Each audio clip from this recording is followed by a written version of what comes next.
meherada Xabiiba Fashion oo hore u deganayd fooqa Burjo Omar ayaa macaamiisheedii kala duwanaa ee ku xidhnaa ogeysiisay inay ka guurtay meheradu Burjo Omar una guurtay bartamaha suuqa Waaheen gaar ahaan halkii uu ahaan jiray maktabka Sheekh Dirir. sidoo kale meherada ayaa qiimo dhimis ku sameysay dhammaan alaabaha kala duwan ee meherada sida cabaayadaha, toobabka, shandadaha, kabaha iyo cosmeticska iyo agabka kala duwan ee meherada yaala. Assalaamu calaykum waraxmatullaahi wabarakaatuh. Dhammaan asxaabta qaaliga ah ee ku xidhan dukaankeena Xabiiba Fashion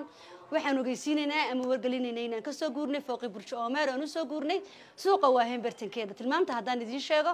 waa suuxad ka soo galay xagga Daar es Salaam toos baa u soo socon waa halkii maktabka Sheekh Dirir fooqa maktabkii Sheekh Dirir bartu ahaa fooqi laga dhisay dabaqa koobaad baan deganay rooga castukaanka Xabiiba Fashion baraas u diyaariyay sidoo kale wixii noo sameeyay qiimo dhimis ballaaran dhammaan alaabta dukaanka taala sida boorsooyinka, cabaayadaha, toobabka hablaha, cosmeticgi, shaambooyadii, face washyadii, kareemyadii, sheet maskyadii wajiga,